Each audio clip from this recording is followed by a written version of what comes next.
Você já se sentiu presa num ciclo de dietas e não teve resultados duradouros? Eu também já vivi isso e eu sei quanto é difícil passar por esse processo. Então, na infância, enfim, eu não tinha muito um controle alimentar, né? Não era muito orientada também sobre alimento, né? Eu sempre fui uma criança que comia muito devagar. E a minha mãe sempre falava, come mais rápido, vamos comer rápido, vamos comer rápido. E sempre aquela insistência para que eu comesse muito rápido. Mas era meu comer devagar, né? Então eu sempre comi muito devagar. E isso facilitava até no meu processo de entender saciedade. Então eu comia devagar, me sentia satisfeita e parava de comer. E esse era o meu normal. E aí cheguei na adolescência, então eu tinha muito medo de engordar na adolescência, eu lembro muito disso. Eu não me via tão magra quanto eu era e eu observava muito meu corpo, tinha pontos assim que eu tinha um pavor de olhar, né? A minha barriga, eu tinha um pavor de olhar a minha barriga. Eu lembro de uma vez eu estar chorando no banheiro e aí eu falar para minha mãe assim, nossa, mas eu tô muito barriguda. E isso eu tinha 13 anos, 14 anos. E ela falou assim, para, guria, tem um ovinho aí de nada. E eu olhava para minha barriga, eu não conseguia entender um ovinho. Eu olhava e aquilo era grande para mim, né? E eu tinha muito medo de engordar. Meus braços sempre me incomodavam muito também. Eu fazia um esforço para não engordar. Então, eu fazia jejuns na adolescência e tentava controlar dessa forma as calorias que eu ingeria. Mas eu era adolescente, não sabia muito lidar com a alimentação, com o meu comportamento alimentar, né? Então, foi uma estratégia que durou pouco tempo, assim. Eu fazia os jejuns, logo eu comia muito em excesso. Quando chegou a vida adulta, eu comecei a trabalhar fora e aí eu aprendi a comer rápido. Se antes eu comia devagar, sentia minha saciedade, tinha esse tempo de, ok, tô satisfeita, parei de comer, tudo bem? Eu tinha 1 hora de almoço, então eu era a pessoa que eu só ficava comendo durante o meu almoço, eu não tinha tempo de fazer outra coisa, eu levava 1 hora para comer. E aí eu pensei, cara, agora sim eu preciso comer mais rápido. E aí eu fui me desconectando disso de mim, né? Eu fui me desconectando da minha própria saciedade, porque eu tava só pensando, eu preciso comer rápido porque eu não quero só ficar comendo no meu almoço, eu quero fazer outras coisas. Como as outras pessoas comem rapidinho e vai, sei lá, ficar no celular, conversar, né? Eu queria fazer isso também. E aí eu comecei a comer mais rápido e me desconectar dessa sensação de saciedade que eu tinha antes, que me ajudava muito, né? A entender o meu corpo, para entender quanto de comida eu deveria ingerir em determinados momentos, né? E, enfim, com isso também veio o ganho de peso. Eu não sabia lidar com aquilo, porque era uma coisa nova para mim. Eu não sabia entender assim, ok, agora eu não posso comer isso, porque isso nunca foi uma realidade minha, né? De não poder comer. Eu entendia que eu podia comer tudo, só que eu não queria, né? E agora não, eu queria comer, só que eu entendia que se eu continuasse comendo, eu ia engordar mais. E aí eu fui, dentro desse processo, engordando. E cada vez mais a minha relação com a comida piorou. Então eu comecei a descontar meus sentimentos na comida, né? Eu sempre fui uma pessoa muito ansiosa, desde de adolescência, desde a infância, eu entendo hoje, né? Que eu sempre fui muito ansiosa. Então aí eu comecei a usar a comida como estratégia compensatória. Então eu comia muito, para aliviar a minha emoção também, né? Para lidar com as coisas que estavam acontecendo. Então eu estava na faculdade, tinha mudado de cidade, né? Meu contexto era totalmente diferente. Estava vivendo outra vida e tinha muitos desafios, então eu comia. Eu só tinha isso para me ajudar naquele momento, né? Infelizmente eu não sabia de outras coisas que podiam ocupar esse espaço, né? E aí eu comia quando eu estava frustrada, eu comia quando eu estava triste, eu comia quando eu estava ansiosa, eu comia quando eu estava feliz também, queria comemorar alguma coisa, né? E aí o que eu conhecia de estratégia de emagrecer ou estratégia de controle de peso era ficar sem comer. Era isso que eu conhecia, porque isso era uma coisa que veio lá da adolescência.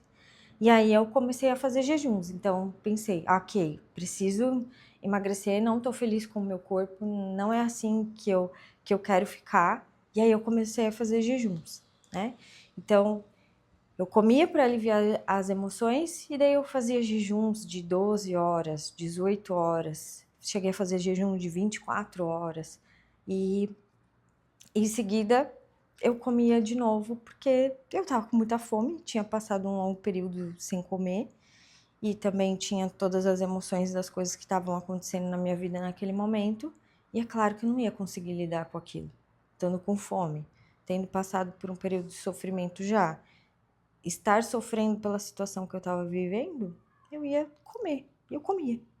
E aí, óbvio que eu não consegui emagrecer, e quando eu consegui emagrecer, eu emagreci muito em um mês. E eu cheguei a perder 10 quilos em um mês com o jejum. E aí, só que depois eu engordei tudo de novo, em um outro mês. No outro mês eu engordei tudo que eu tinha emagrecido. Logo em seguida veio a Agatha, eu engravidei, né? E depois de ser mãe, eu acho que as coisas ficam ainda mais difíceis quando tu quer fazer algo por ti, né? Porque por muito tempo tu se dedica à criança, enfim, a criança vira o centro da tua vida, da vida de quem tá do teu lado, né? E aí tu fica meio que de escanteio, assim. Então eu me deixei de escanteio por um tempo e dediquei minha vida a ela. E aí, mas eu lembro sempre do quanto de insatisfação comigo eu sentia, do meu corpo. Eu me olhava no espelho, eu não me sentia bem, eu não me sentia bem para me mostrar para as pessoas. Ai.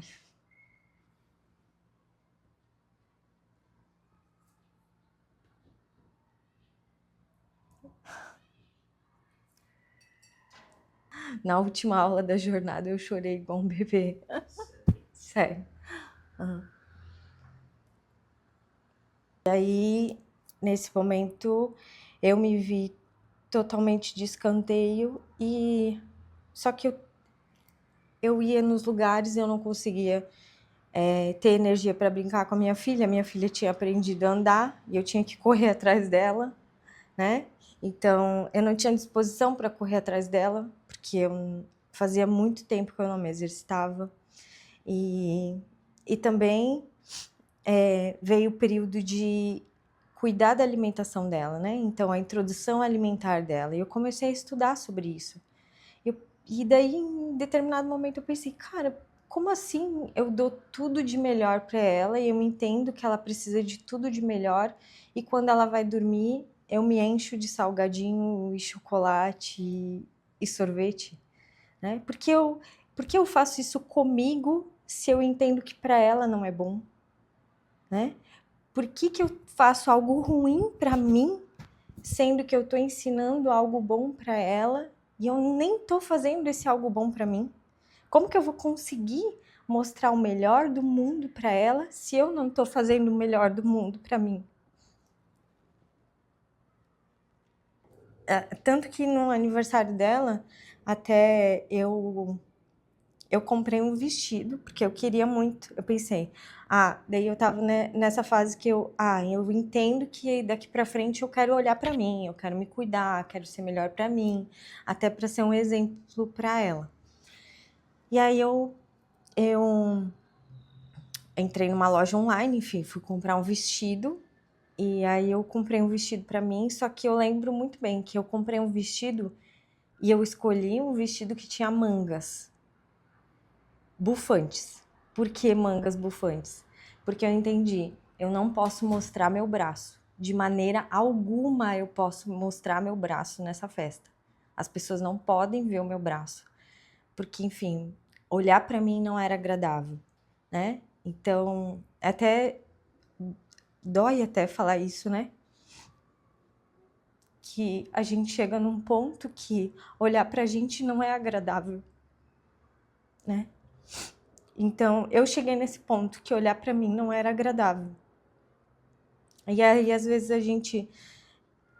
nesse ponto aí, às vezes a gente se pega não olhando mais, porque não quer ver, porque não quer passar por aquele sofrimento de ver que tá assim, e não tem nada de ruim em estar assim. Tem de ruim em não querer estar assim.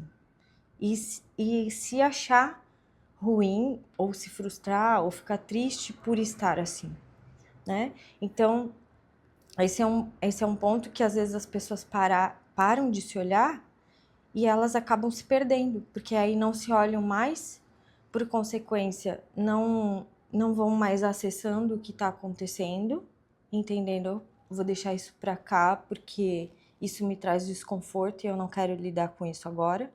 Só que aí quando as coisas estão ali, é como se, eu vou deixar isso aqui agora porque eu não quero lidar com isso daqui tá me incomodando. Mas nunca vai deixar de estar ali. E vai chegar uma hora que não vai mais estar ali, porque vai estar tão grande que vai estar aqui na frente já, porque não tem mais espaço para estar ali do lado, guardado. Vai ter que tomar a frente, de tão grande que tá. E aí a gente se depara com algo que a gente perdeu de vista. Por quê? Porque se deixou perder de vista. Então eu percebi que quando eu fazia algo por mim, eu me sentia bem. E aí eu pensei, opa, por que eu não posso fazer outras coisas então por mim? Por que eu não posso começar a me exercitar agora? Por que eu não posso olhar para mim de volta, né? Se isso me faz tão bem. E aí eu consultei com uma nutricionista, busquei uma nutricionista porque eu me senti totalmente perdida. Só que o resultado é lento, né?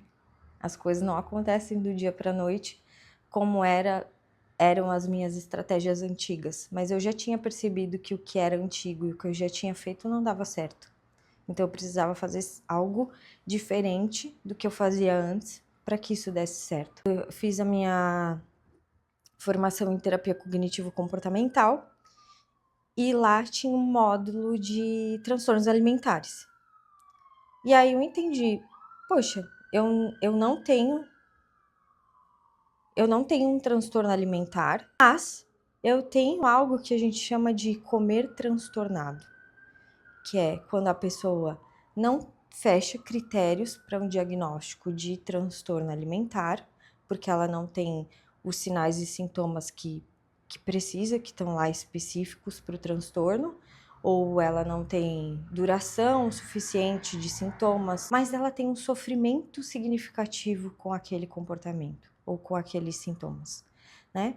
Então, eu pensei, poxa, eu não tenho um transtorno alimentar, mas eu tenho algo que se chama comer transtornado. Então, por que eu não posso olhar para mim dessa forma, entender que as coisas estão funcionando assim já faz um bom tempo e buscar tentar mudar isso por esse ponto, né? Pelo ponto do meu comportamento, pelo ponto de entender como eu tô olhando para a comida, entender como eu me alimento, entender de fato essa minha relação com a comida lá no fundo, né? Não só aqui na superfície. E aí eu comecei aos poucos a ir observando o meu processo de me alimentar, os meus pensamentos em relação à comida, o que era um gatilho para mim, né? O que me trazia desconforto, quando eu ia buscar conforto na comida. Então eu comecei a entender tudo isso, como isso funcionava para mim. E aí eu pensei, ok, isso funciona assim para mim, eu já sei quais são os meus desafios, já sei quais são os meus padrões de alimentação, já sei quando eu busco conforto na comida, quando eu busco comer por merecimento, eu já sei quando eu busco comer por cansaço. Então eu sabia tudo sobre o meu comportamento alimentar, tudo. E aí eu pensei, ok, agora que eu sei tudo sobre o meu comportamento alimentar, agora eu vou começar a agir em relação a isso. Então, eu comecei a fazer estratégias cognitivas, comportamentais e estratégias de regulação emocional, que é o que hoje a gente tem de mais forte em evidência científica para trabalhar com emagrecimento, para trabalhar com obesidade, para trabalhar com transtornos alimentares também, né? Então, eu usei terapia cognitiva comportamental para lidar com os meus pensamentos, as minhas distorções cognitivas, as minhas crenças ativadas em relação à alimentação e ao exercício físico também. Eu usei estratégias cognitivas comportamentais também para o meu comportamento alimentar. Usei estratégia de aceitação e compromisso também para entender de uma forma melhor a minha relação com a comida. Usei também estratégias de terapia comportamental dialética para regulação emocional. E aí eu entendi como fazia realmente a coisa funcionar a longo prazo. E eu me senti muito bem quando eu aprendi que realmente assim ia funcionar a longo prazo. E eu tinha muita dificuldade de consolidar o exercício físico como um hábito, né? Eu ia para academia e tudo, mas isso não era algo que era consolidado, que eu dizia assim, ok, isso aqui é para minha vida, né? Não era ainda. E nem a alimentação de alguma forma, né? A alimentação eu fazia as estratégias ali de emagrecimento montada para mim, mas eu via como isso ali como uma coisa com prazo de validade, né? Então, eu entendi que isso precisava se consolidar na minha vida, para a vida toda. E aí eu tinha essa ferramenta agora de como eu ia fazer isso, então, para que durasse a vida toda. Então, eu observei, por exemplo, que o exercício físico era algo difícil para mim. Por quê? Porque eu chegava na academia e eu pensava, eu não devia estar aqui, eu devia estar em casa com a minha filha, eu devia estar em casa sendo mãe, eu não estou sendo uma boa mãe estando aqui, né? E aí eu fugia muito da academia, porque estar lá era algo ruim para mim, no sentido de que eu tô aqui, mas eu tô querendo estar em outro lugar, né? E daí eu percebi, ok, eu preciso mudar isso. Então vamos entender como que eu vou mudar isso. E aí eu passei a entender que eu precisava encontrar um sentido para mim na academia, porque eu não estava tendo sentido naquilo. Muito pelo contrário, aquilo estava indo contra um valor meu, que é ser uma boa mãe. Como que eu ia fazer uma coisa que era contra um valor meu durante a minha vida toda? Não ia, eu ia abandonar, né? E aí eu comecei a entender outro sentido da academia.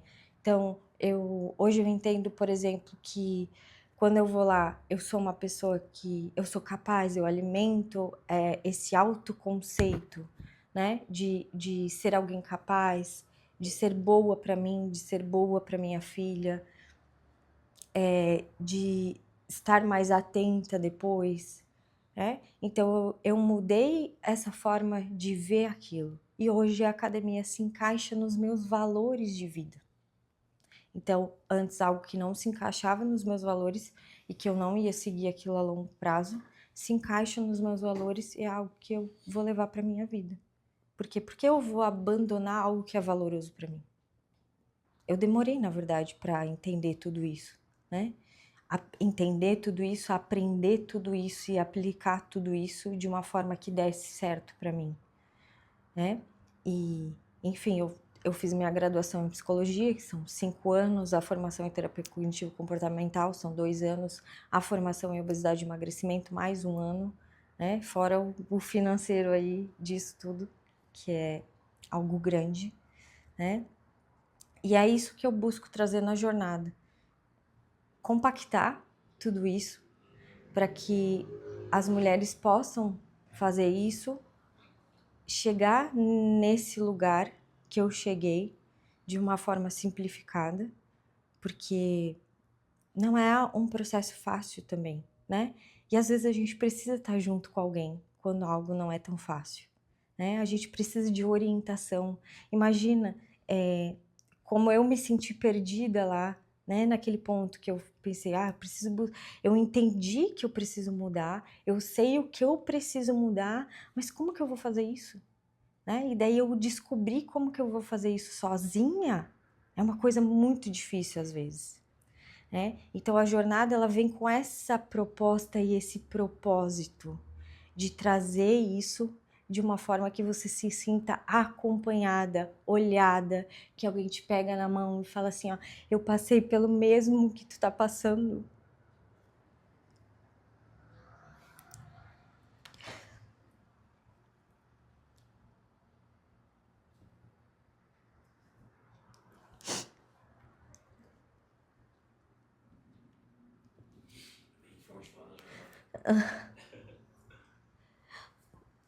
Eu passei pelo mesmo que tu tá passando. Eu te entendo. Entendo como é difícil às vezes olhar para ti, como é difícil às vezes se dedicar para si mesmo, né?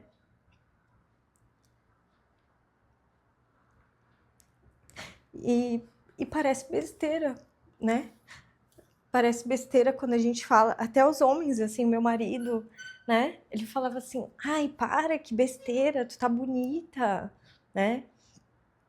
Mas só a gente sabe a dor que é a gente entender que algo na gente não tá como a gente gostaria, ou entender que, na verdade, entender a própria relação com a comida, né? Porque a gente sabe de onde vem. Então, assim, eu me olho no espelho e eu não vejo, na verdade, só o meu corpo. Eu entendo assim, poxa, tudo isso que eu tô fazendo quando eu como, tá fazendo isso, tá refletido aqui, né? Então, assim, não é só o corpo, é tu entender assim, poxa, eu comi até minha barriga doer, eu tô me sentindo muito arrependida e muito culpada, né? Só a gente sabe a dor que a gente enfrenta quando cai no mesmo comportamento, no mesmo comportamento. Só a gente sabe o quanto a gente se sente, como a gente sente que fracassou, que errou quando cai de novo no mesmo comportamento, né? E isso vai acumulando, vai trazendo um peso muito grande. E aí a gente passa a carregar aquele peso todo dia. E esse peso pesa na autoestima também, fazendo com que ela caia, né? Então, a jornada é para isso também, para que a gente possa compartilhar o peso com as outras, né? Possa entender, poxa, tem mais gente aqui passando por isso, né? Eu não tô sozinha nessa, porque se a gente for pensar muito bem, quando eu vou me alimentar e fazer melhores escolhas para mim, eu tô fazendo isso sozinha. Não tem ninguém ali do meu lado fazendo, ai, então, eu vou pegar aqui no teu braço e eu vou fazer uma salada para tu comer, né? Ai, calma que eu vou aqui pegar no teu braço e vou fazer um ovo para tu comer. Não é, é a gente com a gente mesmo, né? Então não tem ninguém, é uma coisa solitária. E eu pensei nisso. Poxa, a jornada para mim foi uma jornada solitária.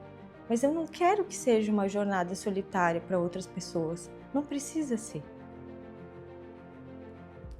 Então, por isso que eu criei a jornada, para não ser uma jornada solitária como foi a minha, como eu precisei aprender e aplicar e entender tudo sozinha.